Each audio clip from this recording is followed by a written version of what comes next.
What an amazing day in Southern California for me to take you inside the Filmotechnic Ukraine arm car.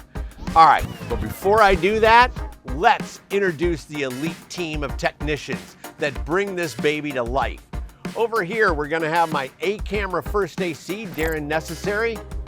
We have our head tech, Ross. Up here, we have Kevin, who's gonna be our crane operator. Going up a little bit, dropping down. Making some adjustments on the arm. We have Chris Mosley, who is our A-Camera operator. Hey, that was great, guys. And then we have Chris Barrett here as our precision Porsche Cayenne driver.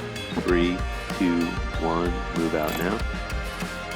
Okay, so now let's just go into a little history of this device. So this thing was created in 1996.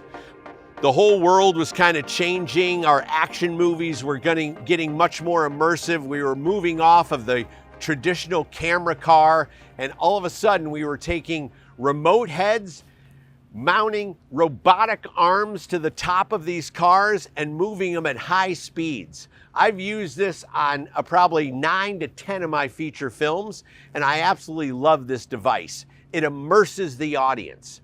Now, why this device? Well, let's kind of take a look at it. You can see it's completely flat black, so we don't have to worry about any kind of kicks or reflections, especially when we're doing like beautiful car commercials, these languid moves of traveling shots.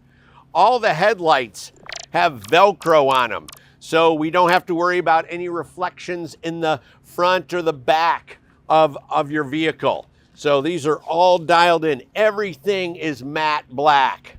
When you go around the back, the same with the tail lights. All this stuff is pre-Velcroed and protected, all with dual lock. You have all these unique areas for you to jump up and work on and get intimate with this vehicle. So it's basically a Cayenne on acid, and they've souped it up. It goes to about 150 miles an hour.